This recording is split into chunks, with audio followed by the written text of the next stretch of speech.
ஆழ்வார் எம்பெருமானார் ஜீயர் திருவடிகளே சரணம். ஸ்ரீசைலே சதகா பாத்திரம் தீபக்தியாதிகுணார்ணவம் யதீந்திர பிரவணம் வந்தே ரங்கஜா மாதரம் முனிம் லக்ஷ்மீநாதசமாரம்பாம் நாதயாமுனமध्यமாம் அஸ்மதாச்சாரிய பரியந்தாம் வந்தே குருபரம்பராம் யோ நித்யமச்சுதபதாம் புஜயுக்மருக்ம व्यामोहतस्तदितराणि तृणाय मेने अस्मद्गुरोर्भगवतोऽस्कदैकसिन्धोः रामानुजस्य चरणौ शरणं प्रपद्ये मातापिता युवतिकस्तनया विभूतिः सर्वं यदेव नियमेन मदन्वयानाम् आद्यस्य नः कुलपतेर्वकुलाभिरामम् श्रीमत्तदङ्घ्रीकलं प्रणमामि मूर्ध्ना भूतं सरस्य महदाह्वय भट्टनाथ श्रीभक्तिसारकुलशेखर योगिवाहान् भक्ताङ्घ्रिरेण परकाल यतीन्द्रमिश्रान् श्रीमत्पराङ्कुशमणिं प्रणतोऽस्मि नित्यम् नीलातुङ्गस्तनगिरितटे सुप्तमद्बोध्य कृष्णं पारार्च्यं स्वं श्रुतिसरसिरसिद्धमध्यापयन्ति स्वोच्चिष्टायां सृजनिगलितं व्यापराकृत्य भुङ्क्ते गोदादस्यै नमगिनमिदं भूय एवास्तु भूयः अन्नवयल्बुधवयाण्डालरङ्कर्के மண்ணு திருப்பாவை பல்பதிகம் இன்னிசையால் வாடிக் கொடுத்தால் நற்பாமாலை பூமாலை சூடிக் கொடுத்தாலை சொல்லே சூடிக் கொடுத்த சுடர் கொடியே தொல்பாவை ஆடியருள வல்ல வல்வலையாய் நாடினி வேங்கடவர்க்கென்ன விதி என்னையும் மாத்தம் நாங்கடவா வண்ணமே நல்கு. ఓం నమో వెంకటేశాయ. మన అప్పనపల్లి గ్రామము శ్రీ బాలతిరుపతి క్షేత్రములో ఉన్నటువంటి శ్రీ బాలబాలాజీ స్వామివారి యొక్క దేవస్థానమునందు ధనుర్మాస శ్రీవ్రత వైభవమును అందరూ కూడా భక్తి శ్రద్ధలతో ఆచరిస్తూ ఉన్నాము.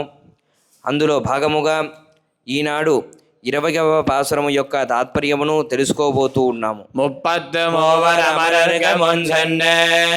కప్పం దవిర్కం కలిగే వీరలాయ్ செப்பமுடையாய் திரளுடையாய் செத்தார்க்கு வெப்பம் கொடுக்கும் விமலா வீரலாய் செப்பென்ன மென்புலை செவ்வாய் சிறுமருங்கு நப்பின்ன நங்காய் திருவேலலாய் உக்கமந்தட்டொழியம் தந்தன் மணாலனை இப்போதே எம்மை நீராட்டேலோரெம்பாவாய்.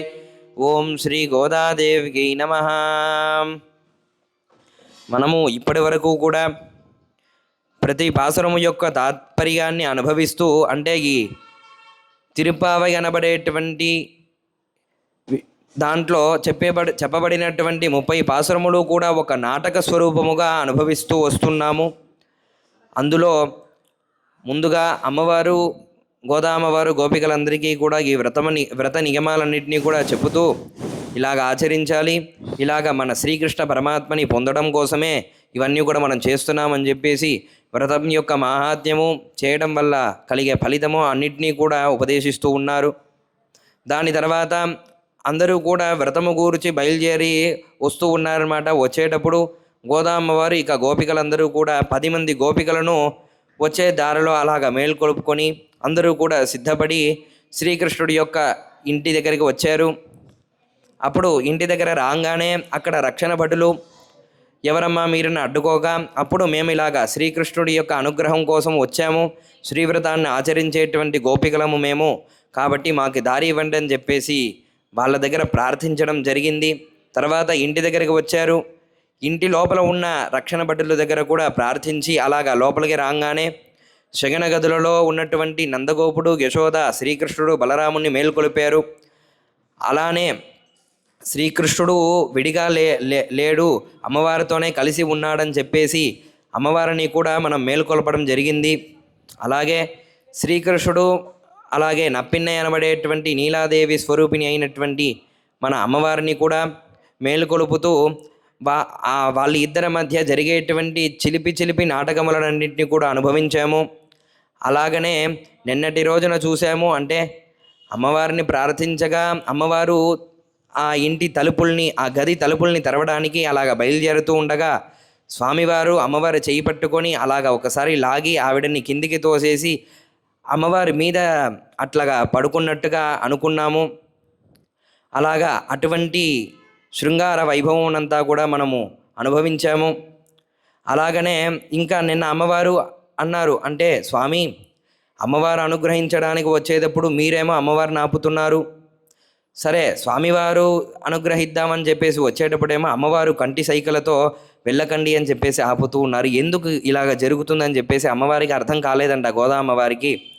అందుకని చెప్పేసి ఈ పాసురములో అంటే రక్షించడం ఒకటే పనిగా, ప్రధానమైన పనిగా పెట్టుకొని ఉన్నటువంటి స్వామి నీవు అని చెప్పేసి కీర్తించడం ప్రారంభం చేస్తూ ఉన్నారు అమ్మవారు.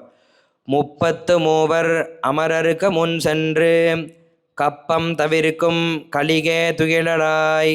అంటే 33 అంటే 30 కోట్ల దేవతలు అని అర్థం. ఈ 30 కోట్లు అంటే మనం మామూలుగా చెప్పేటువంటి 1,00,000, 10,00,000, 10 లక్షల తర్వాత కోటి అని ఒక సంఖ్య చెప్పుకుంటాం కదా, ఆ కోటి యొక్క తాత్పర్యము కాదు. ఇక్కడ కోటి అంటే ఒక సమూహము అని అర్థము. ఇక్కడ 33 అని అంటే దేవగణములు, అంటే మనము మామూలుగా గణం అని అంటాం కదా, ఆ గణము యొక్క సమానమైన పదమే ఇక్కడ కోటి అని చెప్పేసి తీసుకున్నారు. ఈ 33 గణములు ఎవరు అని అంటే దేవతా గణం అని అంటూ ఉంటారు. 12 ఆదిత్యులు, 11 రుద్రులు, 8 వసువులు, 2 అశ్విని దేవతలు అందరినీ కూడా కలిపితే మొత్తం 33 మంది అవుతారు. ఈ 33 మందికి కూడా ప్రతి ఒక్కరికి కూడా ఒక్కొక్క గణము చెప్పున ఆయన కింద ఉండేటువంటి చాలామంది దేవతలు ఉంటారనమాట. అందుకని చెప్పేసి 33 కోట్ల దేవతలు అని చెప్పేసి మనము సామాన్యంగా పలుకుతూ ఉంటాము. అలాగా ఆ 33 అమరருக்கு మున్ సెன்று అంటే మామూలుగా ఒక్కొక్కరికి ఒక్కొక్క పని అని చెప్పేసి నిర్దేశించారు. ఇప్పుడు ఉదాహరణకి వరుణదేవుడికి ఏం పని అని అంటే వర్షం కురిపించడము, ఇంద్రుడికి ఏమిటిది పని అంటే ఆ దేవతలందరినీ కూడా రక్షించడము. ఇలాగా ఒక్కొక్కరికి వాళ్ళ స్థాయి తగ్గట్టుగా ఒక్కొక్క పనులు నిర్దేశించారు. మామూలుగా దేవతల యొక్క ఇది ఏమిటిదని అంటే దేవతలు అందరికీ కూడా ఇలాగ యజ్ఞం చేస్తే యజ్ఞానికి తగ్గట్టు ఫలితాన్ని మనందరికీ కూడా ఇవ్వడము, ఇదే వాళ్ళు చేసేటువంటి పనులు. కానీ అటువంటి దేవతలకే ఆపద కలిగేటప్పుడు, అమరருக்கு అటువంటి దేవతలకే ఆపద కలిగేటప్పుడు మున్ సెండ్రు మొట్టమొదటి వాడుగా నిలిచొని కప్పం తవిరుకుం అంటే మామూలుగా మనకి ఒక ఇబ్బంది కలిగింది అనుకోండి, దాంట్లో ఎక్కువ టెన్షన్ అయిపోయి ఏం చేస్తూ ఉంటుంది అంటే ఒళ్ళంతా కూడా అట్లాగా అంటే కంపించడం మొదలైపోతూ ఉంటుంది అనమాట. ఇక్కడ కప్పం అని చెప్పేసి దాన్నే చెప్తూ ఉన్నారు. అంటే భూకంపం అని అంటాం కదా, ఆ కంపమే ఇక్కడ తమిళ్లో కప్పము అని చెప్పి అన్నారు. అలాగ వాళ్ళ శరీరం అంతా కూడా అలాగ వణికిపోతూ ఉన్నారనమాట. అటువంటి వణుకులని తవిర్కం కలిగే, ఆ వణుకుల్ని అంతా కూడా తొలగించేటువంటి కలిగే అంత గొప్ప వ్యక్తి ఆ శ్రీకృష్ణ పరమాత్మ. అంత అలాగా గొప్పగా కీర్తించుచు తుగిలలాయ్ స్వామి మేల్కొనండి అని చెప్పేసి అమ్మవారు ఇక్కడ శ్రీకృష్ణుడిని మేల్కొలుపుతూ ఉన్నారు. తర్వాత శెప్పముడగాయ్ తిరలుడగాయ్ షట్రార్కుం వెప్పం కొడుక్కుం విమలా తుగిలలాయ్. శెప్పముడగాయ్ తిరలుడగాయ్ అంటే చాలా గొప్ప వ్యక్తి. అంటే ఆయనకి సమానుడు ఎవరూ లేరు, ఆయనకి పైన ఎవరూ లేరు, ఆయనకి సమానంగా చెప్పుకునేటట్టుగాను ఎవరూ లేరు. అంత గొప్ప వ్యక్తి శ్రీకృష్ణ పరమాత్ముడు. తిరలుడగాయి అంటే గొప్పతనమే స్వరూపంగా, ఆయనకి రానంటూ ఏమిటిది ఉండదు. అంత గొప్పగా అమ్మవారు కీర్తిస్తూ శట్రార్కుం వెప్పం కొడుక్కుం విమలా తుగిలలాయ్. శట్రార్ అంటే శత్రువులు, వెప్పం అంటే బాధ, కొడుక్కుం విమల అంటే బాధని కలిగించేటువంటి, విమల అంటే కల్మషము లేనివాడ అని చెప్పేసి ఇక్కడ చెప్తున్నారు. అంటే మామూలుగా అంటూ ఉంటాము మనము, ఇప్పుడు ఒక అబ్బాయి ఉన్నాడు అనుకోండి, ఈ అబ్బాయి ఎప్పుడు చూసినా గొడవలు అది ఇదని పడుతూ ఉంటాడండి, పెద్ద మంచి అబ్బాయి కాదు అని చెప్పేసి అనుకుంటూ ఉంటాం. అంటే అలాంటి గొడవల్లో కానీ ఇట్లాంటి యుద్ధాల్లో పాల్గొనే వాళ్ళంతా కూడా ఏమో ఆయన ఏమో పెద్ద సాధువు కాదండి అని చెప్పేసి అంటూ ఉంటాం. కానీ ఇక్కడ భగవంతుడు ఏం చేస్తున్నాడు, తనకు స్వయమైన శత్రువులు అంటూ ఎవరు ఉండరంట మామూలుగా. అంటే ఆ పరమాత్మకి స్వయమైన శత్రువులు అంటూ ఎవరు ఉండరు. కానీ ఈ శత్రువులంతా మరి ఎక్కడ నుంచి వచ్చారని అంటే తన ఒకడే దిక్కు అనుకొని ఉన్నటువంటి భక్తుల్ని ఎవరైతే హింసిస్తూ ఉంటారో అలా హింస పెట్టే వాళ్ళు తనకు కూడా శత్రువుగా భగవంతుడు భావిస్తూ ఉన్నాడనమాట. ఇదే ఘట్టము సేమ్ ఇలాగనే మనకు వచ్చిన సందేహం లాగానే దుర్యోధనుడు కూడా శ్రీకృష్ణుడిని అప్పుడు అడిగాడంట మహాభారతంలో, ఓ కృష్ణ, నీకు నాకు ఎటువంటి భేదములు లేవు, అంటే మన మధ్య ఎటువంటి గొడవలు లేవు, అయినప్పటికీ నువ్వు ఎందుకు నన్ను ఇలా విరోధిస్తున్నావు అని చెప్పేసి అడిగినప్పుడు, నిజమే దుర్యోధన, మన ఇద్దరికి ఎటువంటి విరోధము లేదు, అయినప్పటికీ నాకు ప్రాణంగా ఉన్నటువంటి పాండవుల్ని నువ్వు హింసించేటప్పుడు వాళ్ళని రక్షించడం ఒకటే పనిగా పెట్టుకొని ఉన్నటువంటి నాకు నువ్వు కూడా శత్రువే అని చెప్పేసి దుర్యోధనుడి దగ్గర కృష్ణుడు చెప్తున్నాడు అనమాట. ఇక్కడ కూడా అలానే ఓ పరమాత్మ నన్ను రక్షించు అని చెప్పేసి ఎవరైతే వస్తారో వాళ్ళందరినీ కూడా రక్షించడానికే ఉన్నటువంటి ఆ స్వామి వాళ్ళని ఎవరైతే హింసిస్తారో వాళ్ళందరినీ కూడా ఇక్కడ సంహరిస్తాడు, అంటే అటువంటి వాళ్ళందరినీ కూడా గెలుస్తాడు, ఆ ఆటంకాన్ని తొలగిస్తాడు అని చెప్పి కాబట్టి తన కోసం తాను చేసుకోవట్లేదు, పరార్థం కోసమే స్వామివారు ఇలాంటి లోక కళ్యాణం కోసమే ఈ పనులన్నీ కూడా చేస్తున్నారు. కాబట్టి ఆయన విమలుడే, అంటే ఎటువంటి కల్మషం లేని వాడే అని చెప్తూ తుగిలలాయ్ స్వామి మేల్కొనండి అని చెప్పేసి అమ్మవారు కీర్తిస్తూ ఉన్నారు.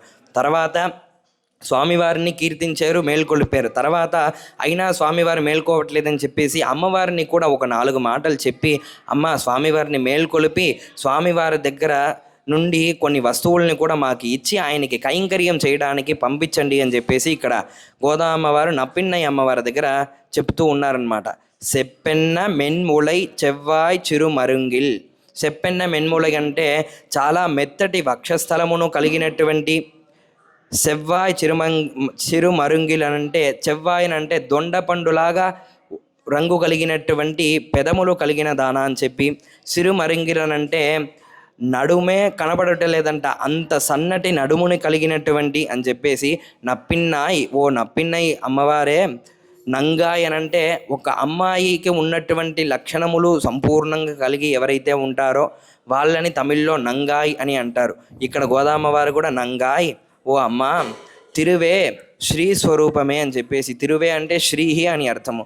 శ్రీ అంటే మన అందరికీ కూడా శ్రీహి అని అంటే మామూలుగా డబ్బు అవి ఇవి కావచ్చు. ఇంకా భాగవతోత్తములు ఏమని అనుకుంటారంటే సంపద అనంటే శ్రీకృష్ణుడే, మన అందరికీ కూడా సంపద ఏమిటిదనంటే ఆ శ్రీకృష్ణుడిని ప్రార్థించడమే అని చెప్పేసి అనుకుంటూ ఉంటాం. కానీ శ్రీకృష్ణుడికి సంపద అనేటి ఒక విషయం ఉందంటే అది అమ్మవారేనంట. అందుకని చెప్పేసి శ్రీహి అనబడేటువంటి ఒక పేరు ఆ అమ్మవారికి తప్ప ఇంకా ఎవరికీ కూడా సరైనదిగా ఉండదని చెప్పేసి ఇక్కడ గోదామ్మవారు తిరువే ఓ శ్రీ స్వరూపమే మీరు మేల్కొనండి తుయలలాయ్ అని చెప్పేసి పాడుతూ ఉన్నారు. తర్వాత ఉక్కమం తట్టొళిగం తందు ఉన్మనాలని. ఉక్కమం అనంటే వ్యసనకర్ర, తట్టొళిగం అంటే అద్దము, తందు ఉన్మనాలని ఇచ్చి మీ భర్తని ఇప్పోదే ఎమ్మై ఇప్పుడే, ఎమ్మై అంటే మమ్మల్ని, నీరా టేలోర్ ఎంబావాయ్ అని చెప్పేసి అన్నారు. నీరా టేలోర్ అంటే మామూలుగా తమిళ భాషలో అర్థం చేసుకుంటే స్నానము చేయడము అని చెప్పేసి ఒక అర్థం వస్తుంది. కానీ ఇక్కడ స్నానం చేసేటువంటిది విషయము కాదు, భగవంతుడు భక్తుల్ని అనుగ్రహించడం కూడా ఒక తాత్పర్యం అని చెప్పేసి పెద్దవాళ్ళందరూ చెప్తూ ఉన్నారు. అంటే ఉదాహరణకి తీసుకోవాలంటే ఇప్పుడు పట్టాభిషేకము అని అనుకుంటూ ఉంటాము, రాజ్య పట్టాభిషేకము, రాజు రాజ్యాన్ని తీసుకునేటప్పుడు పట్టాభిషేకం చేసుకుంటున్నారని అంటాం. అప్పుడు పట్టాభిషేకం అంటే ఆ పట్టాన్ని తీసుకొని అభిషేకం చేసుకుంటున్నట్టు అనుకునేటట్టుగా పైన అర్థాలని అన్నింటినీ కూడా తీసుకోకూడదు. ఇక్కడ నీరా టేలోర్ అని అంటే ఒక జీవాత్మ పరమాత్మ దగ్గర కలిసేటువంటి ఒక విషయాన్ని, అది జరిగేటువంటి విషయాన్ని ఇక్కడ నీరాటం అని చెప్పేసి గోదామ్మవారు చెప్పి అలాగా అక్కడ నప్పిన్నయ్య అమ్మవారి దగ్గర వేడుకొని, అమ్మ మీరు స్వామివారిని అలా మేల్కొలిపి మమ్మల్ని అనుగ్రహించడానికి ఈ శ్రీవ్రతాన్ని ఆచరించేటువంటి మా అందరూ అంటే 5 లక్షల మంది గోపికల అందరికీ కూడా అనుగ్రహించడానికి మీరు స్వామిని మేలుకొలిపి అలాగా వ్యసనకర్ర అద్దమును మాకు ఇచ్చి అనుగ్రహించాలని చెప్పేసి గోదామ్మవారు 20వ పాసురమునందు ప్రార్థించారన్నమాట. శ్రీమత్యై విష్ణు చిత్తారిక మనోనందన హేదవే నందనందన సుందరిగై గోదాయై నిత్యమంగళం శ్రీయః కాంతాయ కళ్యాణ నిధయేర్తినాం శ్రీవేంకట నివాసాయ శ్రీనివాసాయ మంగళం.